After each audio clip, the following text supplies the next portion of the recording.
सबसे बड़ा सरेंडर हुआ है। 210 नक्सलियों ने सरेंडर कर दिया है, जवानों के सामने हथियार डाल दिए हैं। संविधान की कॉपी लेकर मुख्य धारा में सभी नक्सली लौट गए हैं। फूलों से इन सभी नक्सलियों का स्वागत किया गया। जनवरी 2024 से लेकर अब तक आपको बता दें 2100 नक्सलियों ने सरेंडर अब तक कर दिया है। तो बड़ी खबर आपको बता रहे हैं इस वक्त की जगदलपुर पुलिस लाइन की तस्वीरें आप देख रहे हैं, जहां पर नक्सलियों ने सरेंडर कर दिया है। 210 की संख्या में नक्सली यहां पर पहुंचे और इसमें कई बड़े कैडर के नेता भी शामिल हैं, जिन्होंने आज आत्मसमर्पण किया है। और इनके हाथों में संविधान की कॉपी आप देख रहे हैं, गुलाब का फूल इन्हें थमाया गया है और 153 ऐसे हथियार हैं जो कि इन्होंने सौंप दिए हैं सरकार को। मुख्य धारा से आज जुड़ गए हैं सभी नक्सली। आपका स्वागत है। विधायक जगदलपुर माननीय श्री केवल सिंह देव जी, आपका अभिनंदन है। विधायक चित्रकूट माननीय श्री विनायक जी का भी हम अभिनंदन करते हैं। और अब से कुछ ही देर में प्रदेश के मुख्यमंत्री विष्णुदेव साय प्रेस कॉन्फ्रेंस करके जानकारी साझा करेंगे। और तस्वीरें आप देख रहे हैं, डिप्टी सीएम विजय शर्मा भी इस दौरान मौजूद रहे। काफ़ी बड़ी संख्या में आज नक्सलियों ने सरेंडर किया है। ये अब तक का इतिहास, पूरे देश में इतनी बड़ी संख्या में नक्सलियों ने आज फैसला लिया है मुख्यधारा से जुड़ने का। काफ़ी बड़ी संख्या में हथियारों का जखीरा भी सौंपा गया है नक्सलियों के द्वारा। इनमें ज़्यादातर युवा और महिला शामिल रहे, काफ़ी बड़े कैडर के नेता भी शामिल रहे। जगदलपुर पुलिस लाइन में ये कार्यक्रम आयोजन किया गया, जहाँ पर सभी 210 नक्सलियों को लाया गया था, जिन्होंने आज सरेंडर किया है। अब में किला ध्वस्त किए जाने के बाद ये सभी नक्सलियों ने फैसला लिया कि आज वो सरेंडर करेंगे, आत्मसमर्पण करेंगे और कई योजनाओं का लाभ भी सरकार उन्हें दे रही है, जैसे कि उन्हें आवास दिया जाएगा और उनके गांव को 1 करोड़ रुपए का राशि भी दिया जाएगा। गृह मंत्री अमित शाह ने स्वयं ये कहा था। और सरकार लगातार प्रयासरत है कि 2026 तक नक्सलवाद से प्रदेश को मुक्त करना है। अमित शाह लगातार संकल्पबद्ध हैं कि पूरे देश में नक्सलवाद को 2026 तक खत्म करना है और ये अल्टीमेटम सभी नक्सलियों को दे दिया है, जिसके तहत लगातार नक्सली जो है सरेंडर कर रहे हैं और मुख्य धारा से जुड़ रहे हैं। अब से कुछ ही देर में मुख्यमंत्री विष्णुदेव साय प्रेस कॉन्फ्रेंस करके अपना संबोधन देंगे और तमाम जानकारी देंगे नक्सलियों के सरेंडर के बारे में। और ये तस्वीरें जो आप देख रहे हैं आज, ये तस्वीरें मैसेज है उन सभी के लिए जो भी अभी नक्सल से जुड़े हुए हैं कि आप आइए और मुख्य धारा से जुड़िए और इसी में आपकी बेहतरी है। इस अवसर पर अपना बात करने के लिए मैं प्रदेश के यशस्वी उप मुख्यमंत्री महोदय गृह आदरणीय श्री विजय शर्मा जी से अनुरोध करूंगा। आज का दिन समूचे बस्तर में बहुत बड़े परिवर्तन का दिन है। ये जो लाल आतंक की समस्या थी, ये जो खून खराबे हुआ करते थे, बस्तर के गांव-गांव में परेशानियां थी। बस्तर के गांव-गांव तक स्कूल, अस्पताल, आंगनबाड़ी, बिजली, पानी, सड़क, मोबाइल के टावर, उत्तम किस्म के बीज, सिंचाई की व्यवस्थाएं न पहुंच पाई थी और बस्तर की जनता परेशान थी। उन सारे ही बातों को ध्यान में रखते हुए माओवादी संगठन के महत्वपूर्ण लोग, जिन्होंने इस पूरे ही क्षेत्र में माओवादी संगठन को खड़ा किया, सशस्त्र आंदोलन सरकार के विरुद्ध करते रहे। परंतु बहुत सुखद दिन है आज, बहुत बड़ा दिन है आज, बहुत ही महत्वपूर्ण दिन है आज कि आज बस्तर लाल आतंक की से मुक्ति की दिशा में बहुत बड़ा एक कदम बढ़ा चुका है। बस्तर की जनता के मनोभाव के अनुरूप मैं बड़ी स्पष्टता आपसे करना चाहता हूं, बस्तर की जनता के मनोभाव के अनुरूप हमारे यहां बस्तर में माओवादी संगठन के लोगों ने पुनर्वास करने का निर्णय लिया।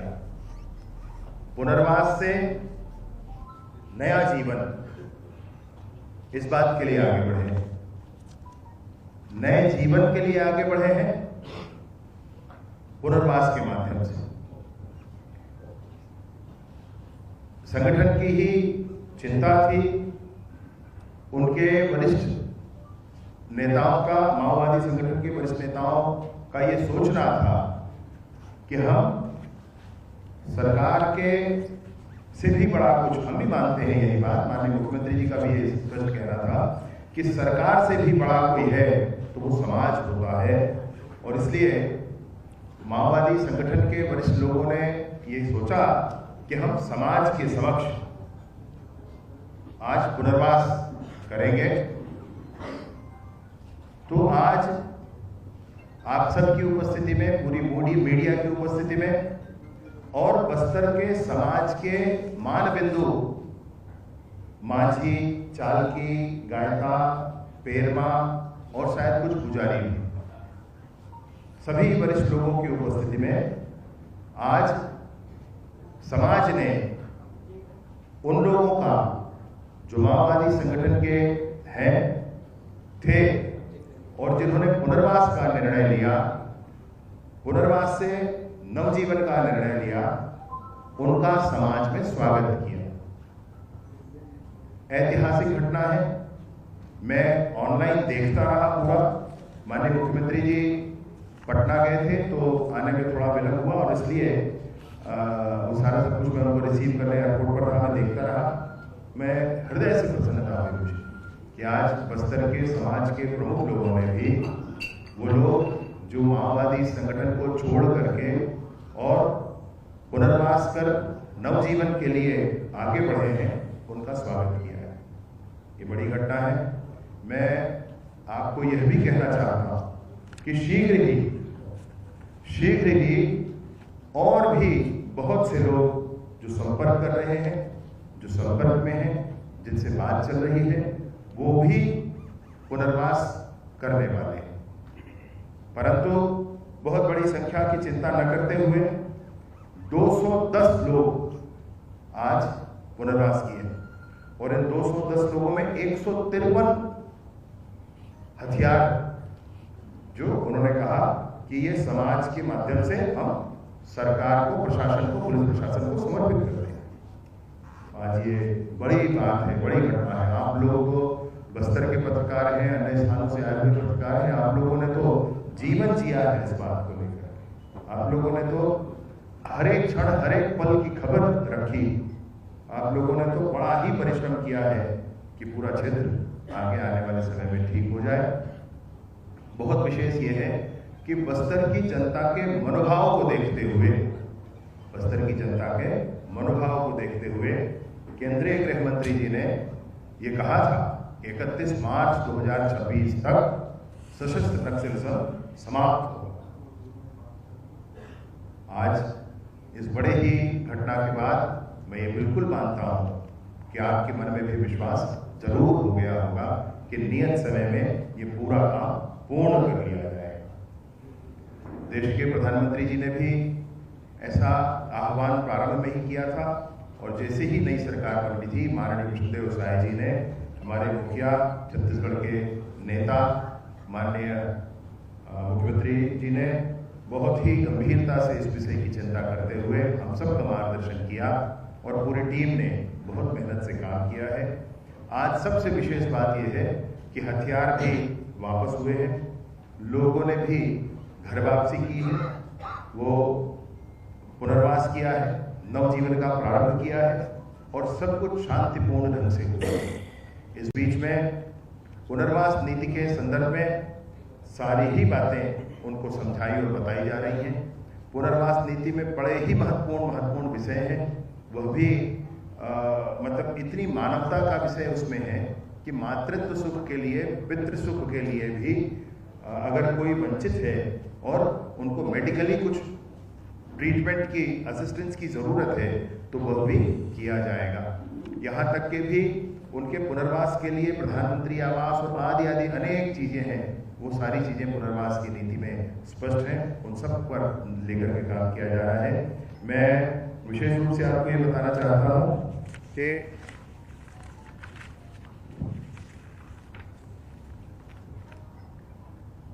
माड़ डिवीजन की कमेटी ये पूरी की पूरी है, मेरी बात गंभीरता से ध्यान देंगे। माड़ डिवीजन की कमेटी पूरी की पूरी आई है। गढ़चिरौली डिवीजन की कमेटी गढ़चिरौली में भी 1-2 दिन पहले गढ़चिरौली में गई है। इसके साथ ही साथ उत्तर बस्तर डिवीजन कमेटी में एक पोर्शन केशकाल वाला शेष रहा है, बाकी वो भी कमेटी पूरी आई है। इनके कंपनी 1 ये पूरा आया है, कंपनी 5 में 1-2 साथियों को छोड़कर बाकी पूरे आए हैं, कंपनी 10 ये पूरा आया है। इनके डिपार्टमेंट्स जो हैं, टेक्निकल डिपार्टमेंट, जोनल क्षेत्र के जितने लोग हैं वो पूरे आए हैं, इनके कम्युनिकेशन टीम के जितने लोग हैं वो पूरे आए हैं, इनके प्रेस की जोनल लेवल पर प्रेस के जितने लोग हैं वो पूरे आए हैं, इनके जोनल डॉक्टर टीम एक होती है वो भी पूरी आई है, उत्तर पश्चिम सब जोन के सभी डिपार्टमेंट्स के सभी लोग आ गए। आप एक तरह से कह सकते हैं कि उत्तर पश्चिम क्षेत्र पूर्णतः क्लियर हो चुका है, पूर्णतः स्पष्ट हो चुका है। कुछ बातें इस पर पहले हुई थी, माननीय मुख्यमंत्री जी से मार्गदर्शन प्राप्त करके, केंद्रीय नेतृत्व से भी मार्गदर्शन प्राप्त करके उस विषय पर निर्णय लिया गया। यथा कहा गया था कि मूलवासी बचाओ मंच है जो प्रतिबंधित है उस पर से प्रतिबंध हटाना चाहिए, तो माननीय मुख्यमंत्री जी ने इसका निर्णय किया कि मूलवासी बचाओ मंच पर प्रतिबंध इस महीने की 30 तारीख तक था है, आगे इसको एक्सटेंड नहीं किया जाए, इस बात का निर्णय लिया। इस बात का भी निर्णय लिया गया कि डीआरजी में जैसे भी लोग हैं जो इच्छा होगी वो जाएंगे, ऐसा ही पहले भी था। डीआरजी में कंफ्यूजन किसी को न रहे कि जो पुनर्वासित लोग हैं वही जाते हैं, ये बिल्कुल किसी को कंफ्यूजन। डीआरजी की पूरी टीम में 10% से 1-2 अधिक, बस इतने ही पुनर्वासित हैं, बाकी सब नए हैं। डीआरजी के संदर्भ में किसी को भी कंफ्यूजन न रहे, 10% या थोड़े से ही उसमें है, बाकी सारे के सारे नए हैं।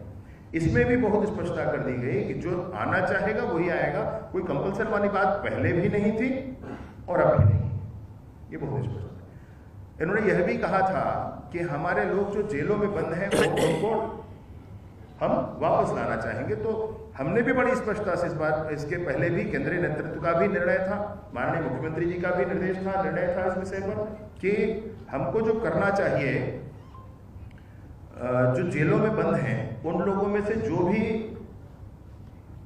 अरेस्टेड की जगह पुनर्वासित स्टेटस चेंज करने की बात होती है वो करना चाहेंगे वो करेंगे। इन्होंने भी वही बात कही, तो हमने कहा कि भाई ये तो पहले ही बात रखो रखी, ये किया जाना चाहिए।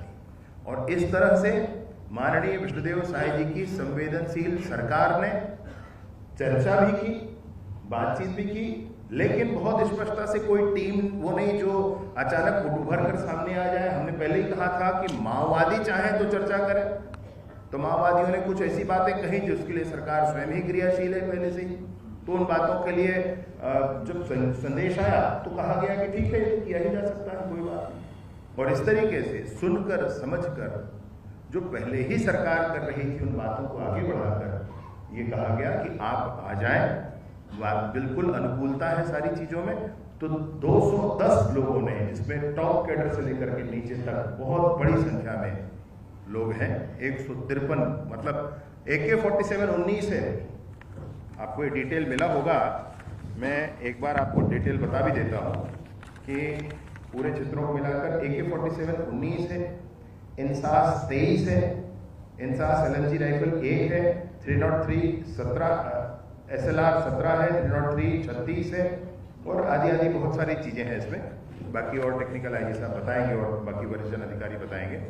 लेकिन यह है कि बहुत बड़ी संख्या बहुत बड़े हथियारों के साथ वापस आई है। ये बस्तर में शांति स्थापित करने की दिशा में बड़ा कदम है और शीघ्रता में ही, बहुत जल्द ही ऐसी और भी संख्या सामने आकर के पुनर्वास करके पुनर्जीवन प्रारंभ करने वाली है।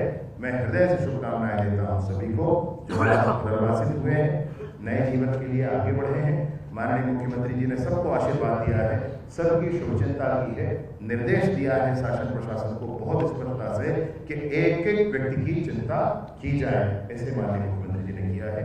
आज के कार्यक्रम में हम सबके बीच विराजमान आदरणीय अरुण साहू जी, उप मुख्यमंत्री महोदय, कार्यक्रम में विराजमान आदरणीय सांसद बस्तर आदरणीय प्रदेश अध्यक्ष और विधायक किरण देव जी, आदरणीय हमारे विधायक महोदय, आदरणीय सारे जी वरिष्ठ अधिकारी यहाँ पर उपस्थित हैं, DGP साहब उपस्थित हैं, अरुण देव जी उपस्थित हैं, हमारे CRPF के हैं, विवेकानंद जी लगातार पूरे प्रदेश में इसकी मॉनिटरिंग करते हैं, वो भी उपस्थित हैं। सारे ही वरिष्ठ जन ITBP से अधिकारी हैं, CRPF से अधिकारी हैं, BSF से अधिकारी हैं और IG बस्तर जिन्होंने लगातार सेवा पूरे बस्तर की है, उनका भी बड़ा परिश्रम इस विषय पर रहा है। और ऐसे कुछ हमारे साथी हैं जिनने इन पर बहुत अच्छा काम किया है। उनका परिचय कालांतर में समय आने पर उपयुक्तता के आधार पर कराया जाएगा। वर्तमान में मैं बिना नाम लिए उनको भी हृदय से धन्यवाद देता हूँ। बस्तर की सुख और शांति के लिए आपने जो काम किया, जितने SP हैं हमारे यहाँ पर बस्तर में, उन्होंने भी काम किया है। हमारे कमिश्नर बस्तर, हमारे SP, कलेक्टर्स सारे सबने बहुत मेहनत से काम किया है। आने वाले समय में बहुत काम करने की जरूरत है, लेकिन हम सब मिलकर इस पूरी स्थिति को सुदृढ़ करते हुए, पूरी स्थिति को ठीक करते हुए समूचे बस्तर को शांत कर लेंगे। माननीय विष्णुदेव साई जी के, माननीय अमित शाह जी के नेतृत्व में इसमें कहीं कोई संशय किसी को नहीं है। बहुत बहुत धन्यवाद।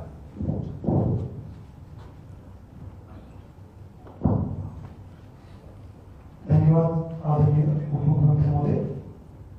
मैं बहुत आदर के साथ प्रदेश की यशस्वी मुख्यमंत्री महोदय एवं मंच सभी अधिकारियों को अवगत कराना चाहूँगा। जैसा छत्तीसगढ़ शासन एवं भारत सरकार की मंशालु और क्षेत्र की जनता के इच्छालु माननीय मुख्यमंत्री महोदय एवं समस्त वरिष्ठ पदाधिकारियों के मार्गदर्शन में बस्तर पुलिस, केंद्रीय अर्धसैनिक बल, स्थानीय प्रशासन एवं सभी स्टेक होल्डर्स और समाज के सभी लोग ने उनकी सहयोग रहा इस अभियान में। और इस संपूर्ण अभियान में सभी स्टेक होल्डर्स का पूर्ण सहायता रहा। और हमारा जो जवान बस्तर की शांति, विकास एवं बस्तर की सुरक्षा, शांति और विकास के लिए अपना सर्वोच्चतम बलिदान दिया, शहादत दिया, उन्हें भी हम इस अवसर पर याद करते हुए, नमन करते हुए मैं माननीय मुख्यमंत्री महोदय से अनुरोध करूंगा आज इस सभा में उपस्थित मीडिया को संबोधित करेंगे। माननीय मुख्यमंत्री।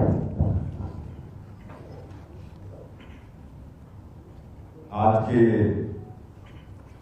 प्रेस वार्ता में सभी इलेक्ट्रॉनिक्स मीडिया और प्रिंट मीडिया के बंधुओं का स्वागत है, अभिनंदन है। और ऐसे अवसर पर हमारे दोनों डिप्टी CM भी उपस्थित हैं, आदरणीय श्री विजय शर्मा जी, जिनके पास गृह विभाग भी है, श्री अरुण साहू जी, हमारे प्रदेश के अध्यक्ष और विधायक किरण देव जी भी उपस्थित हैं, हमारे इस क्षेत्र के सांसद महेश कश्यप भी उपस्थित हैं, विधायक चेतराम अटामी उपस्थित हैं, सभी हमारे महानुभाव उपस्थित हैं, हमारे DGP उपस्थित हैं, यहाँ के IG सुंदरराज, कमिश्नर, सभी अधिकारीगण, हमारे माझी, चालकी, मेंबर, गायता वो भी उपस्थित है। सबका मैं स्वागत करता हूँ। और आज का ये दिन सिर्फ बस्तर के लिए ही नहीं बल्कि छत्तीसगढ़ और पूरे देश के लिए ऐतिहासिक दिन है कि आज टॉप से लेकर नीचे तक कुल 210 जो रास्ता भटक गए थे, जो समाज से अलग हो गए थे, ऐसे लोग हमारे देश की संविधान पर विश्वास करके, गांधी जी की अहिंसा पर विश्वास करके, हमारे प्रदेश की पुनर्वास नीति पर विश्वास करके आज विकास की मुख्यधारा में जुड़े हैं और अपने शस्त्र हमारे समाज के वरिष्ठों, माझी, चालकी, गायता, उनके समक्ष शौक कर एक नया जीवन शुरू कर रहे हैं। ऐसे सभी बंधुओं को बहुत बहुत शुभकामनाएं देते हैं, उनको बधाई देते हैं।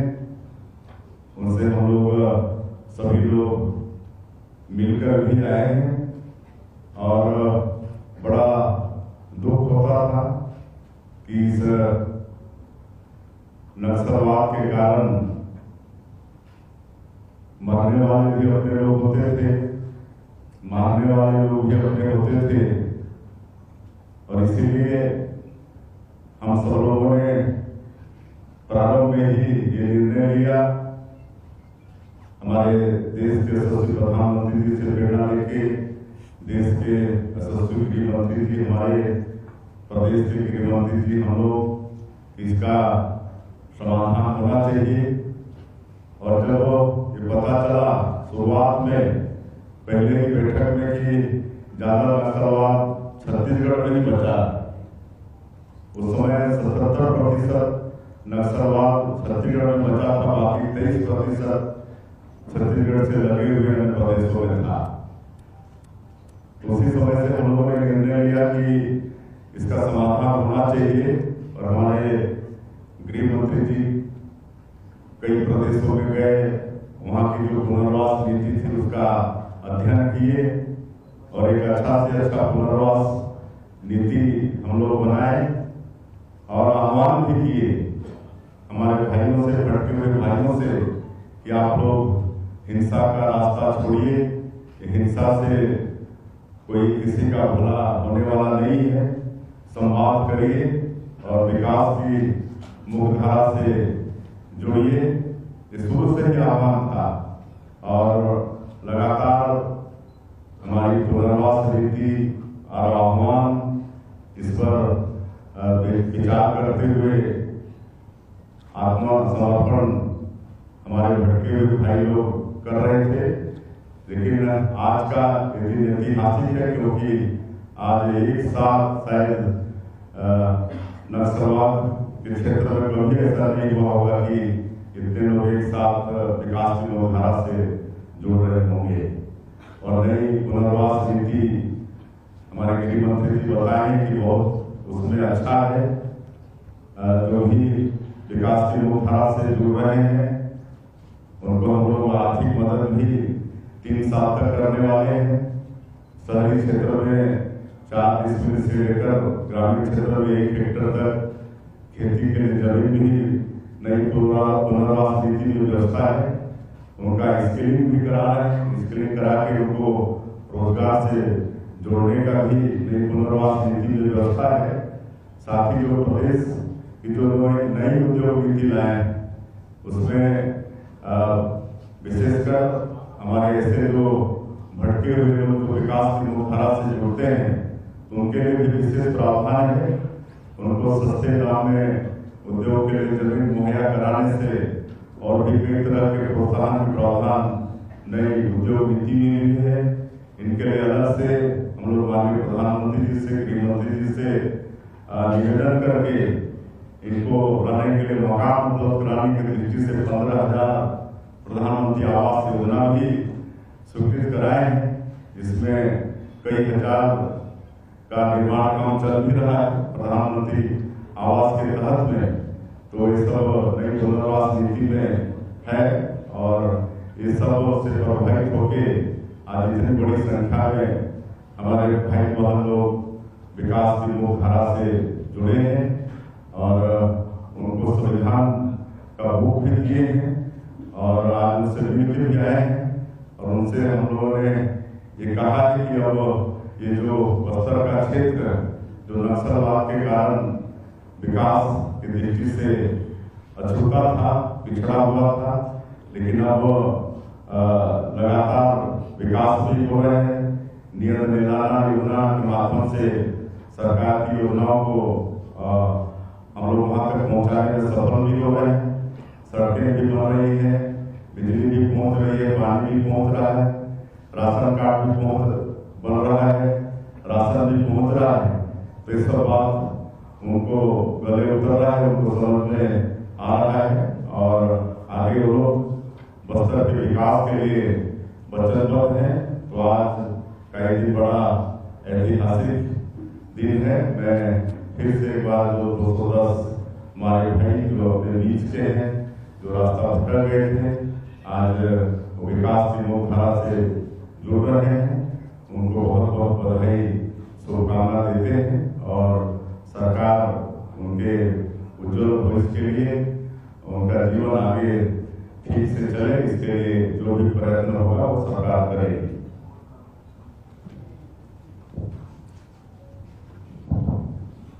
धन्यवाद आदरणीय मुख्यमंत्री महोदय।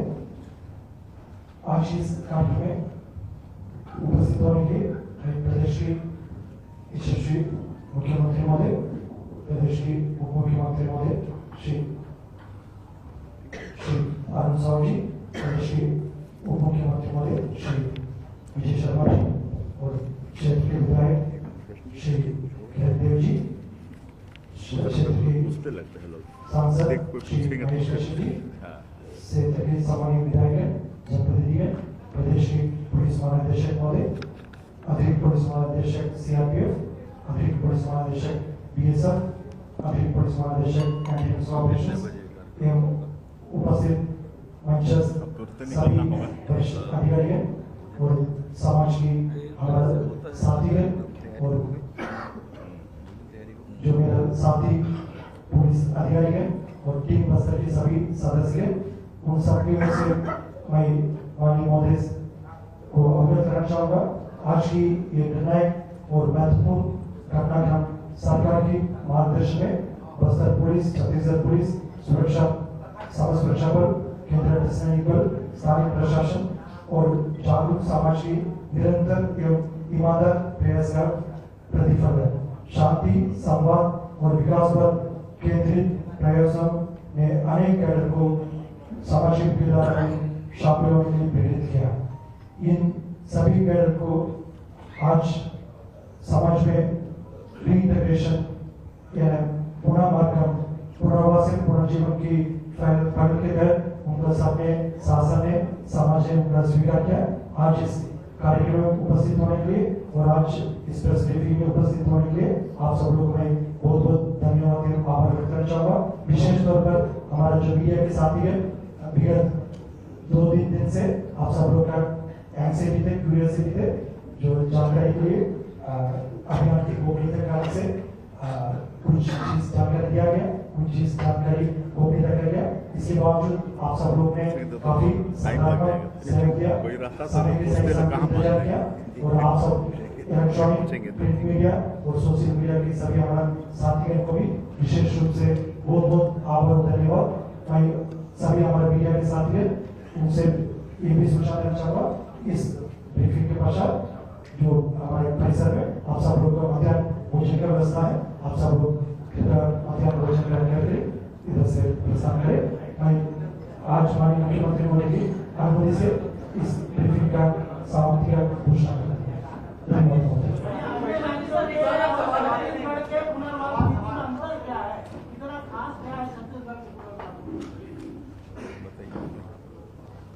क्या कहा भैया आपने?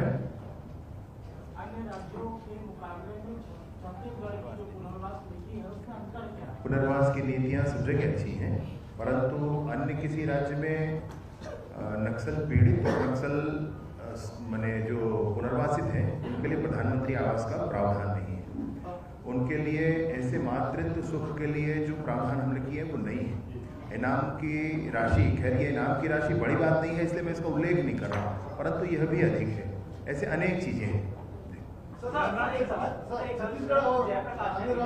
एक मिनट, अरे वो क्या भाई?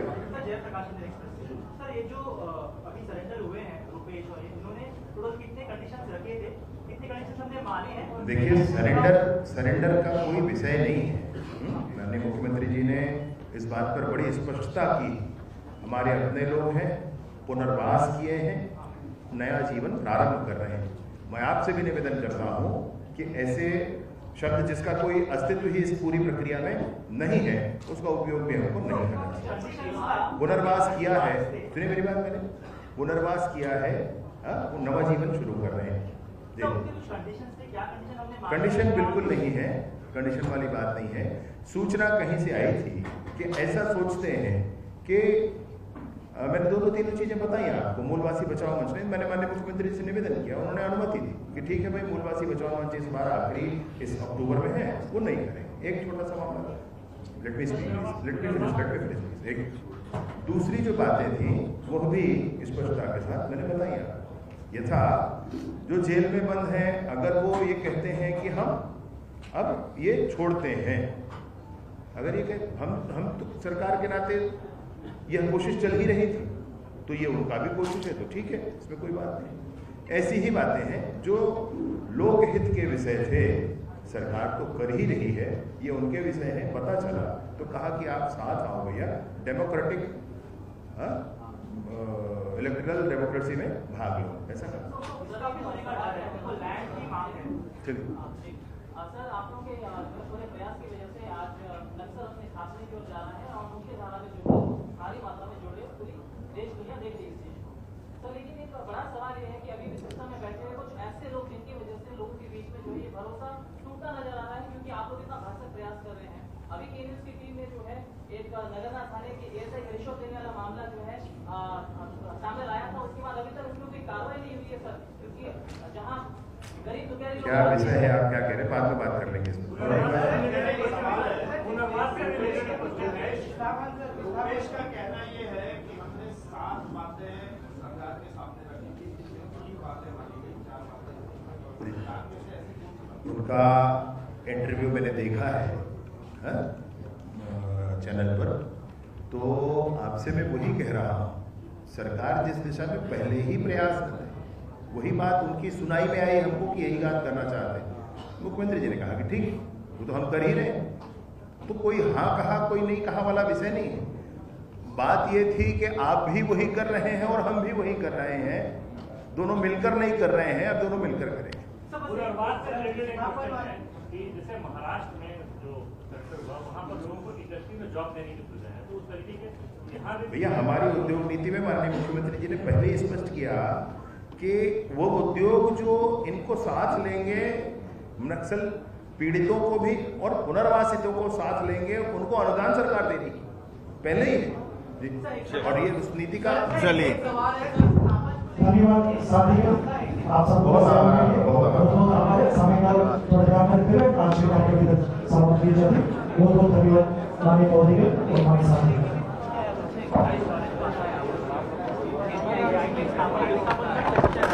कहाँ जाएंगे, रोजगार आएगा, कहाँ के मतलब